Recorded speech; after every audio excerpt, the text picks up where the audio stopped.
What's up, y'all? It's Chris here to talk about this weekend's doubleheader, I believe, on HBO. First fight, actually, well, no, I'll get to that in a minute. First fight, I believe it's being shown is the IBF 130-pound title champion Malcolm Klassen against Robert the Ghost Guerrero. To be honest, I'm not even going to break this fight down because I've never seen Malcolm Klassen fight. I don't even know who the guy is. The only real significant win I saw on his record is Manuel Medina.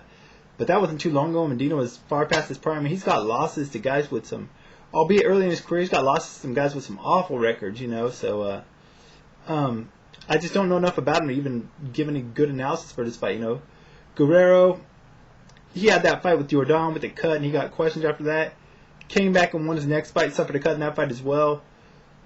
Man, just based on who HBO wants to win, in my opinion, who they're interested in showcasing, which is Robert the Ghost Guerrero, and the fact that I've never heard of Klassen, and his record's a little, even though he holds the title, it's a little suspect to me, I'm going to go with Guerrero to win this fight. I can't say by decision, TKO. I really can't make any kind of analysis or pick on that. I just expect Robert Guerrero to win the fight.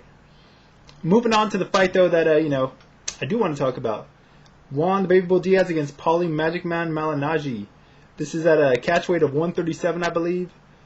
First off, Juan Diaz was on the radio show last week. You can go check that out, the archives or whatever, at therewillbebloodfightshow.com or blogtalkradio.com/leaveitinthering.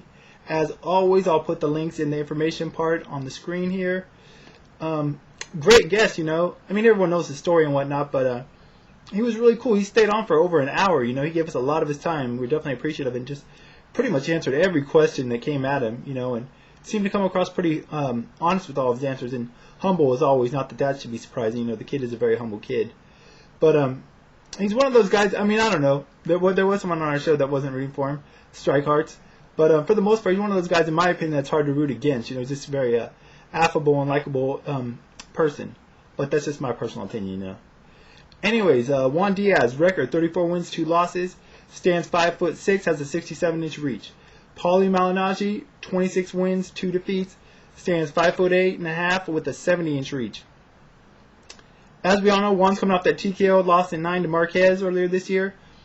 Probably still fight of the year, in my opinion. I haven't seen anything I was more yet that I can recall that I was more thrilled with. Although I did really like the Jermaine Taylor, Froch fight. The Jermaine Taylor Froch fight. But I still thought Diaz on Marquez was better, in my opinion. Before that, Diaz had the split decision win over Michael Conceitas. Shouldn't have been a split, should have been unanimous. And before that, he had the split decision loss to Nate Campbell, where he suffered his first defeat. Also shouldn't have been a split decision, should have been unanimous. Campbell clearly won that fight. As for Paulie Malignaggi, he's coming off a unanimous decision win over Christopher Fernandez. Never heard of the guy. I'm sure it was just a fight to get his confidence back, get back in the ring, after his previous fight, which was a TKO 11 defeat at the hands of Ricky Hatton. A fight he was never really in that fight from the beginning, to be honest. He just never had anything to offer. Ricky Hatton pretty much steamrolled him. But anyways, so Diaz coming off the Marquez fight.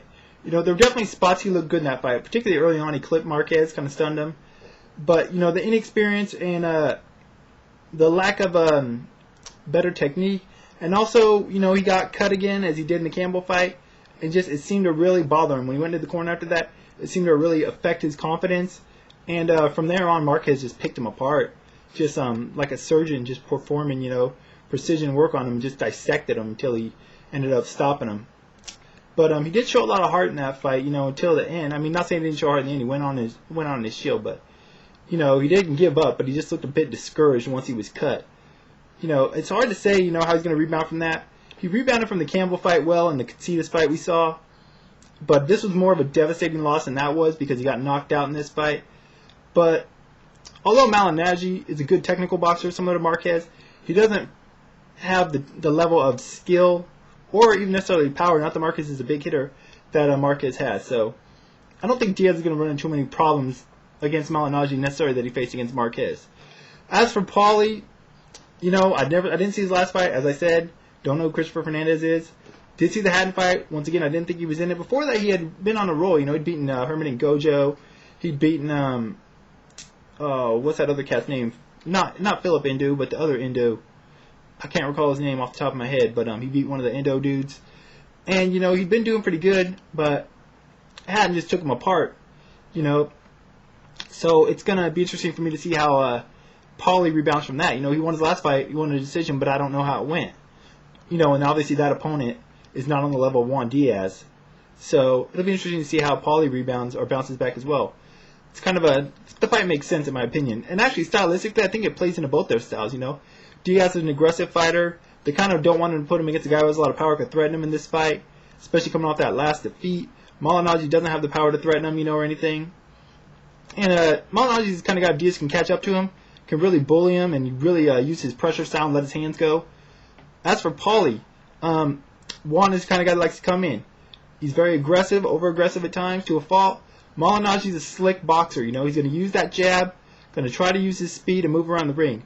To be honest, look for this to be a small ring. You know, a big ring would favor Malignaggi's style, but Diaz's people, Golden Boy, promoting the fight, so I would expect it to be a smaller ring because it's going to suit Juan Diaz's style. And also Robert Guerrero is probably in the earlier fight, so don't be surprised if it's a small ring, you know, rather than a larger size ring. I won't be, at least. But I don't know. I think Diaz is similar somewhat to Hatton in he's a pressure fighter. I even had asked him something about that, about being a pressure fighter as well. And we saw what Hatton was able to do to Paulie Malignaggi. So I think Diaz will probably be able to employ the same game plan. I don't know if he'll be able to catch up with Paulie early on. You know, Paulie may win the early rounds using his speed, moving around the ring, or try to keep him even in the center of the ring. I think Paulie might be able to get outbox Juan at times there. But Juan's not a really bad boxer, you know, technical boxer.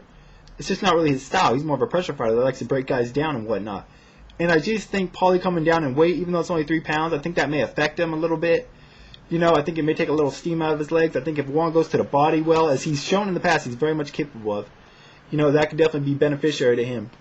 To be honest, no disrespect, but I just don't see Paulie Malignaggi winning. He can outbox Juan Diaz for 12 rounds and win a decision, but I don't see it happening. I think sooner or later, Juan Diaz's aggressiveness and his style is going to catch up with Paulie. He's going to catch up to him. He's really going to let his hands go, like I said.